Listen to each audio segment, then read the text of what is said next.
welcome to She Thinks, a podcast where you're allowed to think for yourself. I'm your host, Beverly Hallberg, and on today's episode, we discuss the litigation that is ever increasing in the election law field. With November 3rd just 5 months away, it's the perfect time to learn about effective ballot management and the best steps to prevent election interference.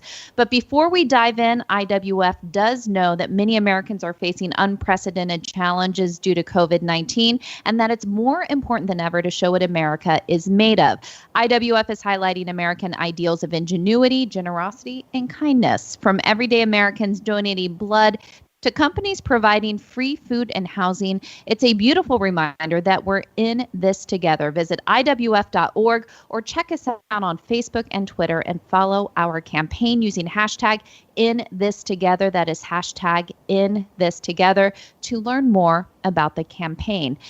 Now to our guest, Jessica Furst Johnson. Jessica is of counsel at Holtzman, Vogel, Josefiak, Torchinsky, PLLC, focusing her practice on political committees, campaign finance and election law, lobbying and ethics compliance, and tax-exempt organizations. Jessica served as General Counsel to the National Republican Congressional Committee in the 2010 and 2012 cycles, and prior to her time at the NRCC, Jessica was an associate in a Washington, D.C. law firm advising candidates, members of Congress, and other elected officials. Jessica, a pleasure to have you on She Thinks today.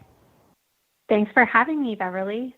So I thought I would start us off by something easy, talking about the very controversial tweet that the president sent out about mail-in ballots. Start easy. Let's talk about that.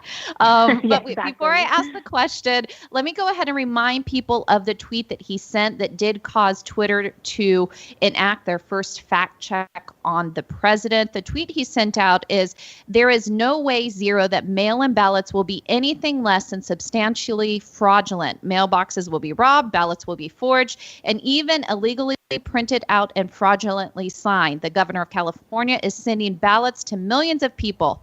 So my question is, first of all, is this an accurate tweet? Should it have been fact-checked, or is it a mixed bag? Some things are accurate, some things maybe not so much. So what I think is definitely true is that mail-in balloting itself is fraught with opportunity for confusion, especially amongst voters. And anybody who's in the election administration field should really be kind of concerned about the idea that, especially Democrats are pushing for these all-mail elections everywhere. In 2016, there were only 7 states where a majority of voters cast ballots by mail, and we only have a very few number of states that do their elections entirely by mail.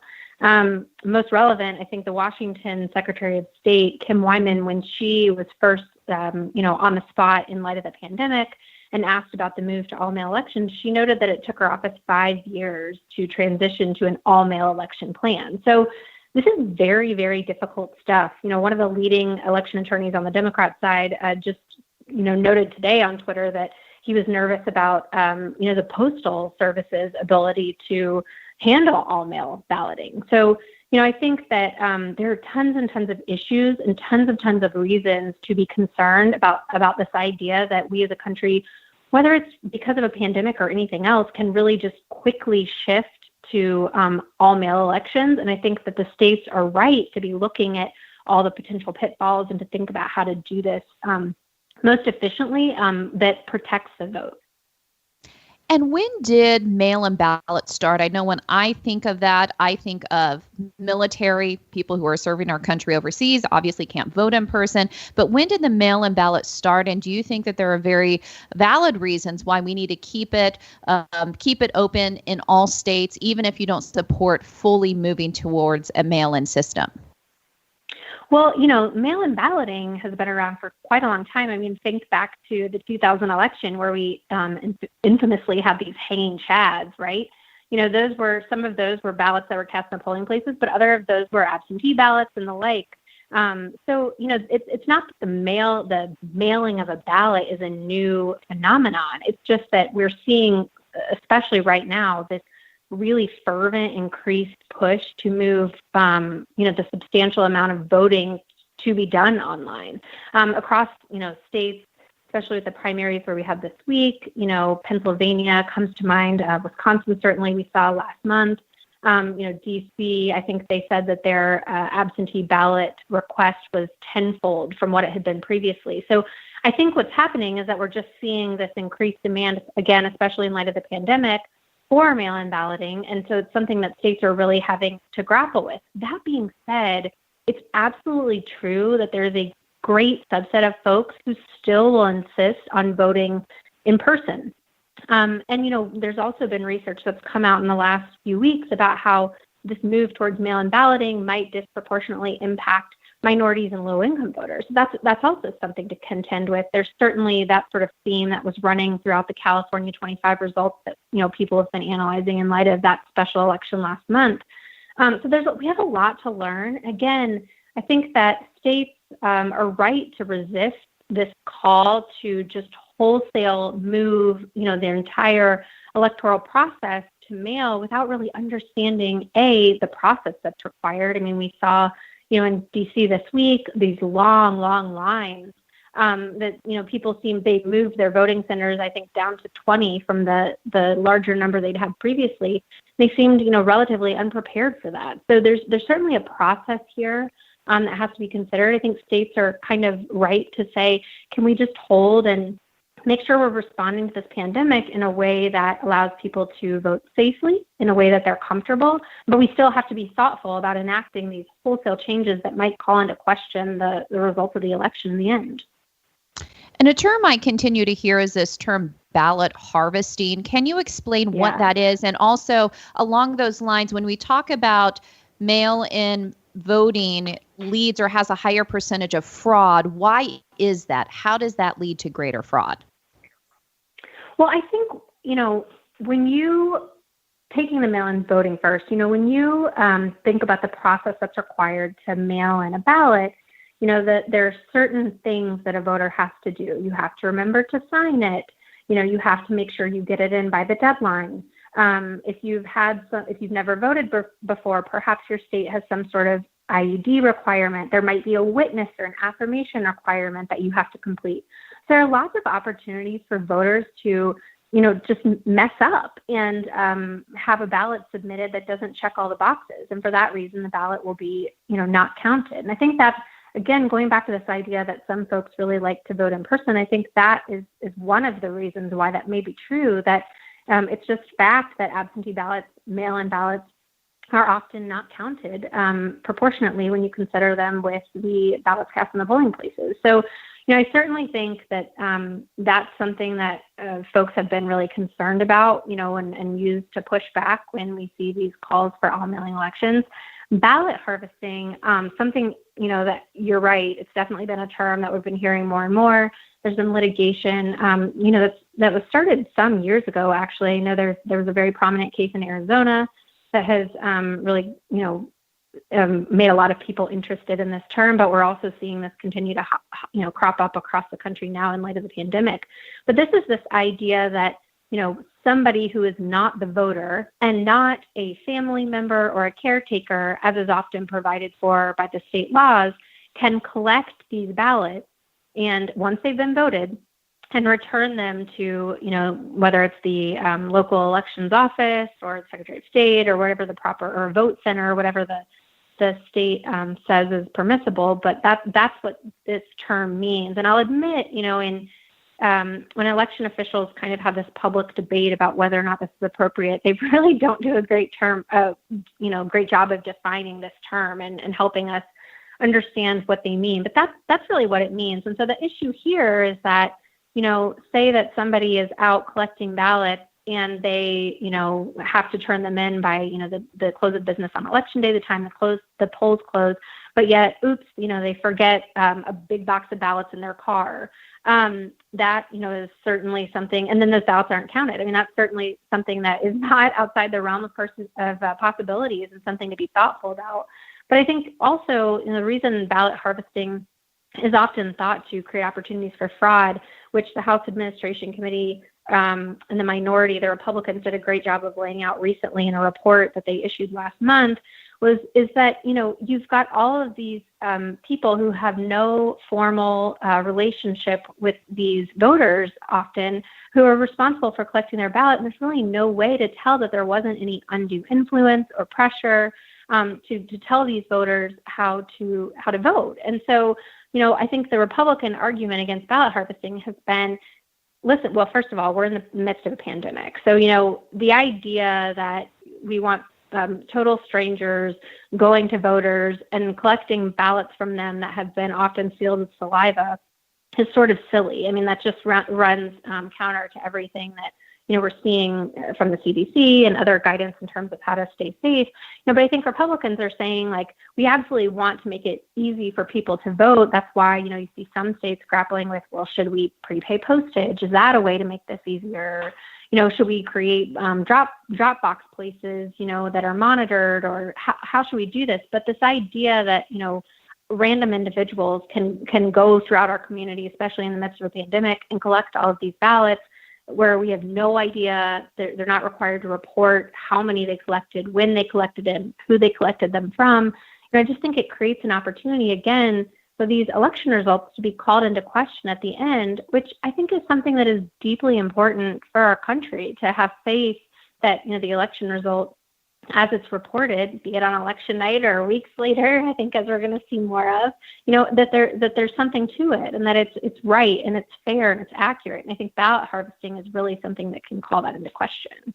And I'm glad that you brought up election integrity. I think not only the mail-in ballots, but another aspect of this that is really concerning is that in 2016, there was the Russian interference into our elections.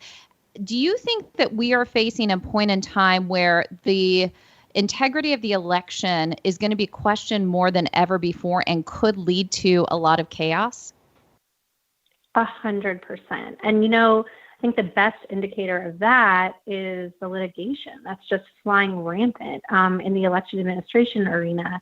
It seems to me that particularly Democrats have been kind of unwilling often to accept, what the voters have determined on election night. And you see these crazy lawsuits that come right after an election. I think that sort of sends a message that the, results delivered by elections officials in their various jurisdictions are not to be trusted. But then, we also have these situations where the rules are, up for grabs, and the Democrats are requesting that these rules be changed so close to these elections. I think that it causes voters to, again, question whether the process is correct, and then ultimately be confused, And all of this only means that, if you have a close election, whereas that should be normal, right? We should want these, heated debates, and we should want, we should want two great candidates. We should want two good options. So when you have a close election, that should be a great thing, but we should all rest assured when we get the answer that we know that this person was properly elected. And I don't think that, this litigation that we're seeing is really helpful to that cause. It seems like it just never ends. And so let's get into what you think are the best steps to try to, as best as we can, ensure that there is integrity in the election results. So when you think about the management of elections, of course, states can decide what they want to do as far as how people vote. But based on what you work in and what you see every day, what do you think the state should do to try to make sure that their citizens feel very secure in the results and the outcomes? Well, yeah, sure. There's so much. I think that states really do have an obligation to push back against these federal mandates that we're seeing coming. I mean, as you noted, the Constitution really defers to these states on governing the time, manner, and places of their elections. And so I think voters, inherently trust their local elected officials, their election administrators, their states more than they trust the federal government. So I think it's really important that states continue to stand strong there and to, reserve the right to make their own changes.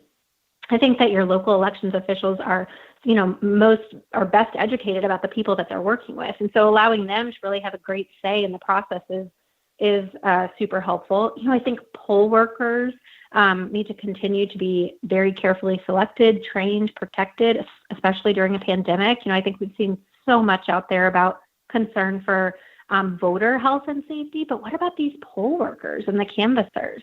I think that training these folks will make everything run so much smoother, not only on election day, but in the canvass, which, again, with this increased mail-in balloting, that is likely these canvases are going to last longer. And I think that training could be super, super helpful. I think, one thing that was really an issue in the Florida recount in 2018 was this opportunity to cure ballot infirmities. And we've already talked about absentee balloting being subject to mistakes that voters can make, and often these ballots aren't counted. So I think states, if they haven't already, and a lot of states do, states should really look at making sure that there's an opportunity for cure. There's an opportunity for notice to the voter that there was something that was wrong with their ballot, and an opportunity to cure that ballot and get that ballot counted. And I think that courts are seeming very interested in ensuring that voters do have this opportunity. And again, that is such a challenge and so much easier said than done, given the great number of mail-in ballots that I think we're going to see across the country. But I think it's really important to allow voters to, know that their vote was being counted.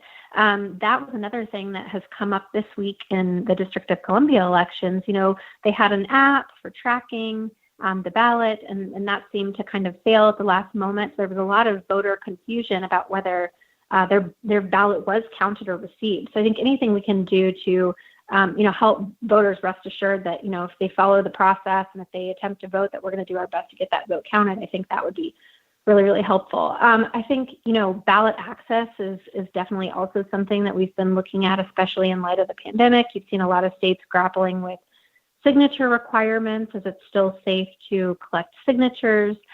These are just a bunch of issues that I think, we really have to look at carefully in order to conduct an election at any point, but especially now in 2020, where we seem to be facing so many challenges in this country. I want to close with a topic of discussion that has come up, and that is a discussion to say that we need to get rid of the Electoral College and go with a national popular vote. Of course, Congresswoman Alexandria Ocasio-Cortez has been leading the way. We've talked a lot about states and voting. It's states who set up voting. How important is it for states to have the Electoral College in place? Well, I think I have to note, I think it's very ironic how the interest in this topic and kind of the partisan alignment, I think, has shifted. I've read that in the late 60s and the early 70s that, it was really the civil rights leaders that were pushing for the idea of the Electoral College, because at the time it was thought that it would really present an opportunity to build coalitions and really get some of the populations and people that had been underrepresented in our vote, get them a say. And doing that by, as we now know, the Electoral College, it gives, raises up some of the smaller states and gives them more votes by determining this based on congressional representation. And some of the larger states, don't have as much of a say. It sort of is thought to kind of even out the playing field. But I think the uprising against this is a little strange, given that the Electoral College is not all that much unlike, our Senate or our House, where you can also in the Senate, you can win the majority of the Senate in terms of having, control of the leadership there without having won the most votes for all senators across the country. Same thing in the House. You can be elected Speaker of the House, your party can be in power in the U.S. House without having won the majority of the House votes. So I think that, this is something that's been so long-standing in our country, and it survived some times where it seemed to work against one party, one election, and then the other party, the other election. I know there was a time years ago where, Republicans were really angry about the Electoral College. There was a blue wave period where it seemed that, Republicans couldn't quite figure out how to win elections given the Electoral College. So I think this is, I guess if I'm predicting, I feel like this will die down. This does seem to be kind of a hot issue right now. And I think the faithless elector case before the Supreme Court is certainly shining a light on the concept of the Electoral College, the idea, obviously, that President Trump won the Electoral College without winning the popular vote, which, by the way, this seems to be something that most people think is so crazy, but, it's happened twice in the U.S., happened twice in India, I know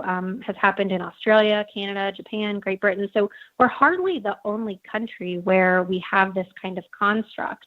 And I think it's served us well in the past. And again, I'm really reluctant to agree, and I hope other folks that are looking at this issue feel the same way, to kind of wholesale throw out something that's been in place for so long and has really served a lot of us well over the years, just because there was this one very controversial election, which I think everybody would agree also involved a polarizing president. It doesn't mean that justice wasn't served. It just means that we had sort of an interesting effect from the application of the Electoral College. And final question for you. How are you preparing for Election Day and what you expect your workload to be like around that time? Are we in for the long haul in determining who's president, do you think? Yeah, I hate to tell you, but yes, I think so. I think yeah. Last year, or last election, I should say, in 2018, I made a really grave mistake, which is very silly for an elections worker to do, and I scheduled a vacation for the week before Thanksgiving. And of course, right as that happens, then I find myself in the midst of the recount in Florida, and the vacation was canceled, and my kids were not going to Disney World, and it was a horrible, horrible situation for them, obviously. But I've learned my lesson, and I would give that caution to others who are looking at working in this field or volunteering, or unfortunately even just having to think about how they'll be impacted by their local news coverage. But yes, I think if the mail-in balloting doesn't do it, which I certainly expect, there will be a lot of states and places where, we don't know the results for days, weeks. I mean, there's places out west, particularly California, Arizona, where that's already been a problem. So I think we'll see more of that. Just the canvass will take a long time, and that will prevent us from knowing results right away. But also the litigation that will be filed. It is inevitable. We're also upon a redistricting cycle. So a lot of these local elections that, are certainly important, always have an even heightened importance now, because a lot of states, tell the legislature that they have the authority to draw these maps for redistricting purposes. So, that gives these elections another level of import that, will probably incite more litigation. And I think that, again, unfortunately, a lot of times the parties, particularly Democrats, are looking at ways that they can sue to get the result that they didn't perhaps get on election night that they wanted. So, I think that we no longer have election night at all. I think we have election week, maybe election month, but I think this idea that, we will wake up on November 4th and know who has won the presidency and who is in control of the House and the Senate is probably not really something to bank on. Just what everybody likes to hear, election chaos. I'm sorry, Sarah, right? Great news. Yeah. Well, we so appreciate, though, you coming on and explaining the issue for us, and also just thank you for all the work that you do to try to work on the integrity of elections and the litigation that comes from it. So thank you for joining us on She Thinks. Thanks for having me. And thank you for joining us. Before you go, Independent Women's Forum does want you to know that we rely on the generosity of supporters like you. An investment in IWF fuels our efforts to enhance freedom, opportunity, and well-being for all Americans. So please consider making a small donation to IWF by visiting iwf.org/donate. That's iwf.org/donate. Last, if you enjoyed this episode of She Thinks, do leave us a rating or a review on iTunes. It does help. And we'd love it if you shared this episode so that your friends know where they can find more She Thinks episodes. From all of us here at Independent Women's Forum, thanks for listening.